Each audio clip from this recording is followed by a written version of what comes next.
Guys, તો અમે આજે ખાસ યાત્રા પર જઈ રહ્યા છીએ। એક ભાઈએ 13 વર્ષની ઉંમરમાં આખું વર્ષ તપ કર્યું, એનો આજે ખાસ અવસર છે। ચાલો આપણે જઈએ અને એ ભવ્ય કાર્યક્રમમાં ભાગ લઈએ। વાહ, જો આપણે અંદર આવ્યા અને અત્યારે મહાવીર સ્વામીનું ઔષધિ અભિષેક ચાલી રહ્યું છે। અલગ અલગ ઔષધિઓથી સ્વામીજીને ભક્તિભાવે અભિષેક કરવામાં આવી રહ્યો છે। શાંત વાતાવરણ વધુ જેટલું પાવન લાગે છે। સામે જોવો તો બધા ભક્તિભાવમાં લીન છે। હું રંગોળી જોઈને શોક થઈ ગઈ। અનાજ, કઠોળ અને કલરફુલ ફ્લાવર્સથી બહુ જ સારી રંગોળી બનાવવામાં આવી છે।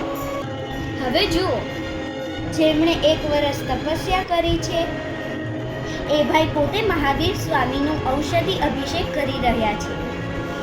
ભક્તિ, શ્રદ્ધા અને પવિત્રતાનું એવું મિલન। એવું લાગતું હતું કે સ્વામીજી પોતે તપસ્વી ભાઈ પર આશીર્વાદ વરસાવી રહ્યા છે। હવે મહંત સ્વામીજી પધાર્યા। એવું લાગતું હતું કે સ્વયં દેવતાઓ ઉતરી આવ્યા હોય।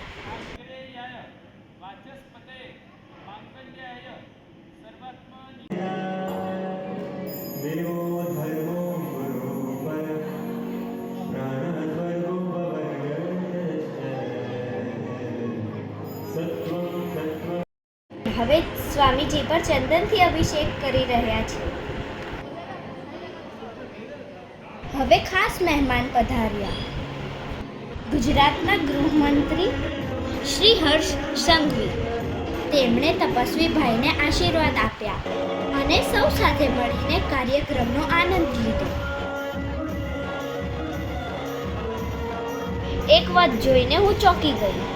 ગુજરાતના ગૃહમંત્રી પણ આટલી મોટી પદવી ધરાવતા સાદગીથી જમીન પર બેસી ગયા।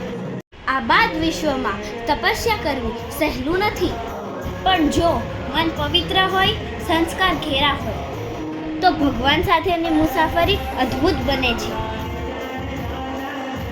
અહીંયા દરેક મહેમાનો માટે ખાસ ભોજનનું આયોજન કરવામાં આવ્યું છે। કાંસાના વાસણમાં જમણવાર, એવી રૂપેરી અને પારંપરિક વ્યવસ્થા હતી।